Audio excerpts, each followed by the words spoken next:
I will invite the second presenter from Ukraine that will present his work.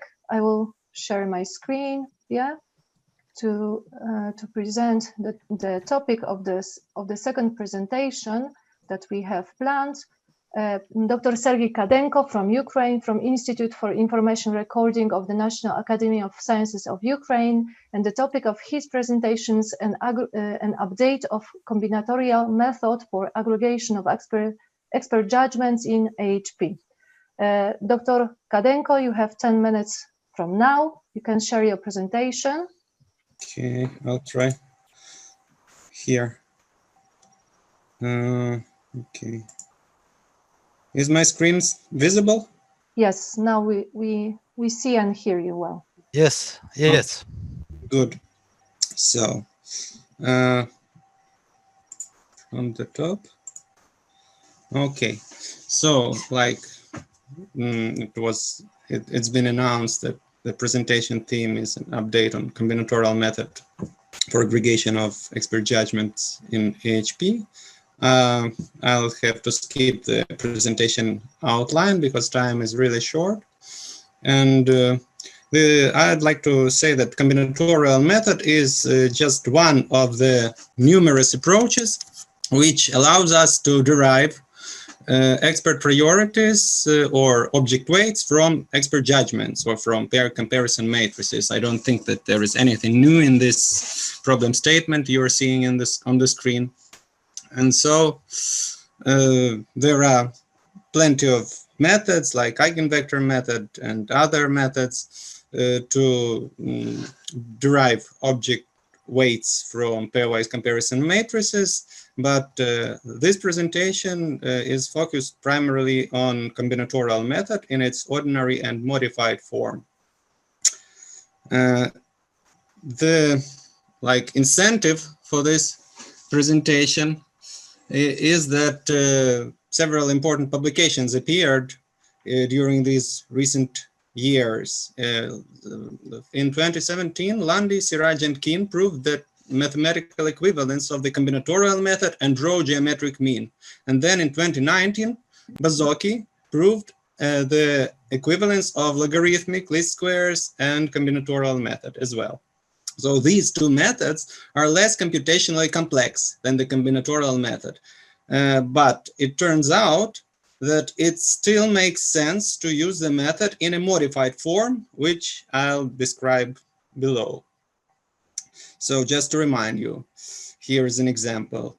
Initially, we have a triangular pairwise comparison matrix here. In order to calculate the weights of compared objects, it is sufficient to have only n-1 comparison and not the entire matrix, basically.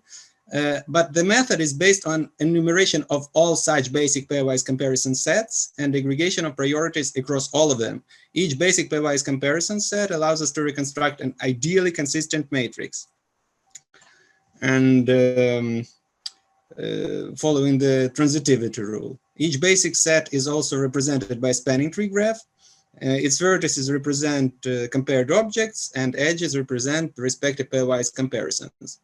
And the resulting priority vector is obtained through aggregation of priority vectors across all basic sets using geometric or arithmetic mean, like this. The ordinary method addressed by Bazoki and Lundy, respectively, in their publications, uses simple mean formula for aggregation, geometric mean in this case. But we propose to use weighted mean formula instead, the lower one. As we see it, the weights or normalized rating of spanning trees should reflect the quality of initially provided expert information. Let's now address the ratings in detail. Our idea is to award the experts for providing more consistent, more compatible, more detailed and complete information.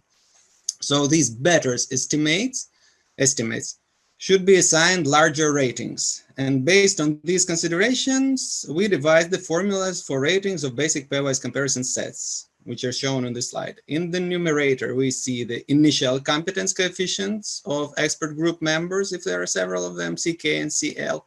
as well as coefficients S, showing the degree of detail of comparisons from the respective basic set and pairwise comparison matrix. K and L are the numbers of different experts, and KQ is the number of a specific spanning tree. The denominator shows the difference between an ideally consistent matrix reconstructed from a basic pairwise comparison set and an initial matrix. We use the logarithm operator to make the difference function smoother.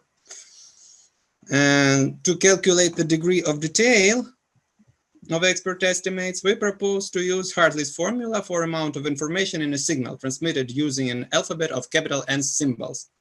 We suggest using a similar approach to calculate the amount of information in an estimation scale of capital N grades. If we have a basic set of n-1 pairwise comparison or a triangular pairwise comparison matrix of dimensionality n, then the degree of detail of information in these comparison sets is the average across all the scales used by experts to input specific comparisons. Let's consider a hypothetical example.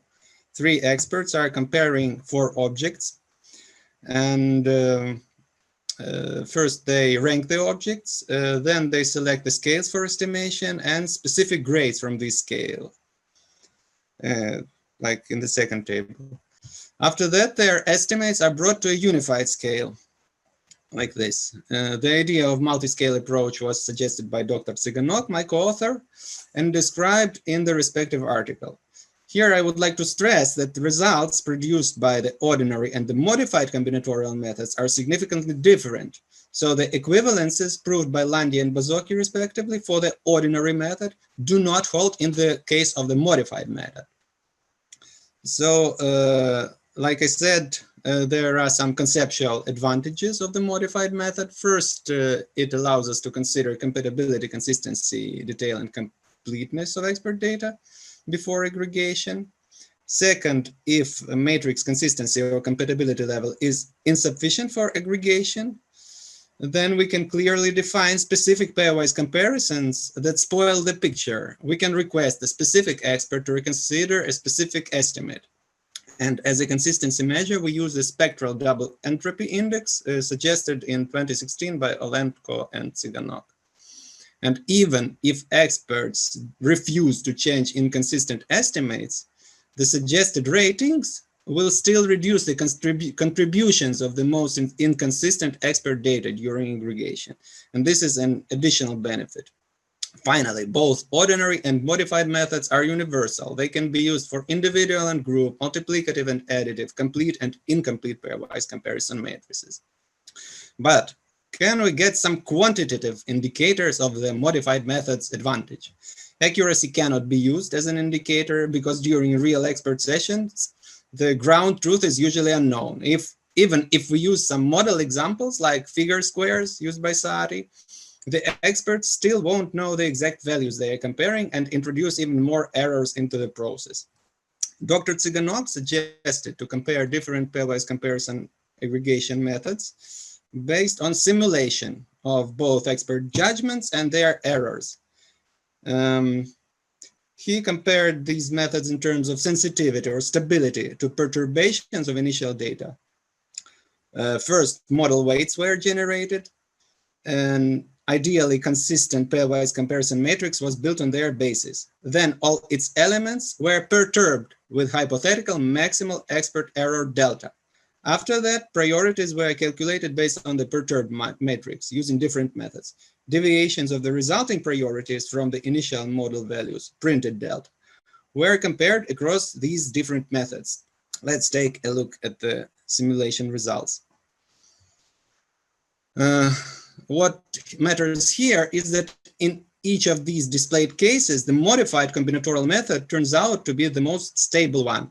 Under the same perturbations of initial data, it yields the smallest resulting deviation of priorities. So these results speak in favor of the method as it displays better stability or lower sensitivity to errors of experts than other methods. Dr. Kadenko, you have 2 minutes. Yes, I think I'll make it. We cannot state that the modified method is always more stable based on just these experimental results. And in order to find the greatest deviations, we are using combinatorial genetic algorithm, and it might skip significant values, global maximums. And then when it comes to analytical research of the method, the key problem is to find an analytical expression of the fitness function from the genetic algorithm, the printed delta, the dependence of the printed delta on the written delta. So for different trees, the diameter of spanning tree is different. For example, if one object is compared to all others, the basic pairwise comparison set is just a line or a column of a pairwise comparison matrix.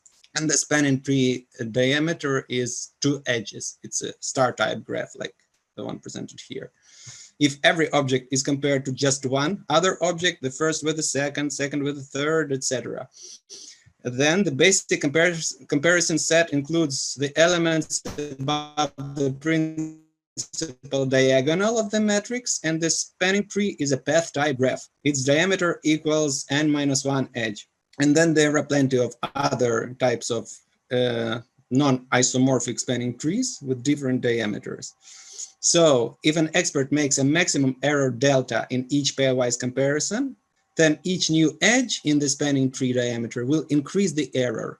As a result, an ideally consistent matrix reconstructed from a spanning tree with larger diameter will have larger deviation from the initial one. And these considerations make further analytical research of the method even more challenging. And so just to summarize, modified combinatorial method can and should be used still. It should be studied and it should be improved because its experimental research results and conceptual advantages speak in its favor. And further empirical and analytical research of the method will probably heavily rely on graph theory. These are the key publications, and I will thank you for attention at this point. Thank you, Dr. Kadenko, for your presentation. I would like to invite our participants, if you have any question to our presenter. Now we have 5 minutes for our presenter to ask some questions. Please raise your hand or write the question in the chat.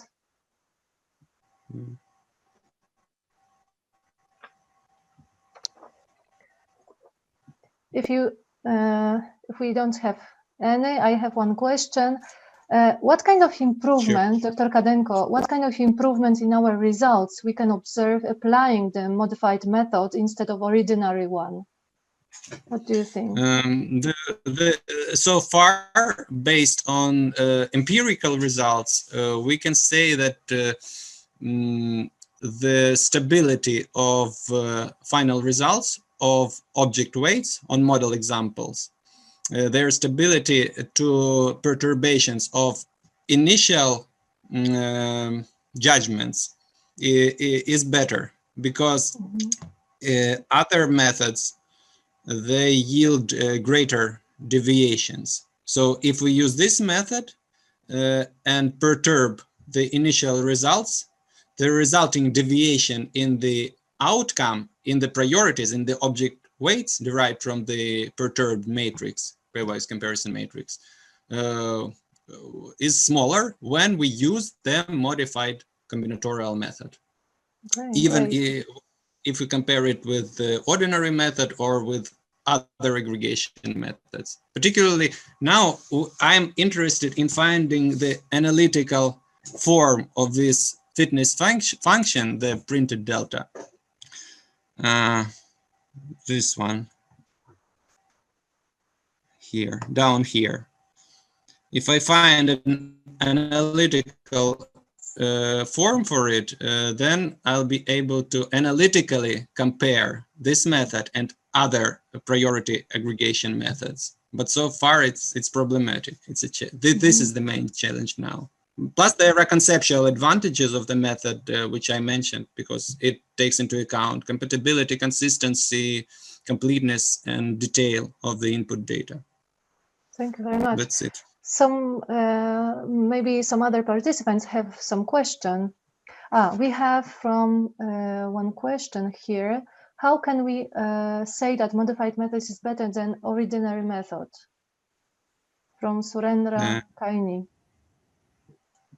That's what I've just explained. Yeah, it's There are conceptual advantages and there are empirical results. I think there is some way to prove it analytically, but I haven't yet figured it out. Okay, and which stage you are in this research? On this research, I have just started tackling these elements of graph theory. I was hoping that someone would suggest something like maybe I need to know the numbers of non-isomorphic spanning trees. Maybe there is some research on these numbers, but so far I couldn't find any publications on that subject. So probably we'll have to do it ourselves, count these spanning trees and the deviations they introduce into the final results of the expert sessions. Okay, we have 1 minute more. I don't know if there are more questions to our presenter. Oliver? Just a comment from my side. There are so many methods available. You already mentioned it in the beginning, and I remember one of the last conferences, Tom Sati wanted us to deliver a proof why the eigenvector method would be the best one. And I think we were pretty unsuccessful in doing that. So I think it's really hard to get a mathematical and analytical proof why one method is better than another. So these expert estimates, they are very specific. They are represent a very specific kind of data. In other indeterminate data, we can use accuracy to compare methods, but here we cannot. So what we need to do is always devise some new approaches to compare the efficiency of expert data aggregation methods, like ad hoc for each particular case. And this is the problem we're always facing when it comes to method comparisons.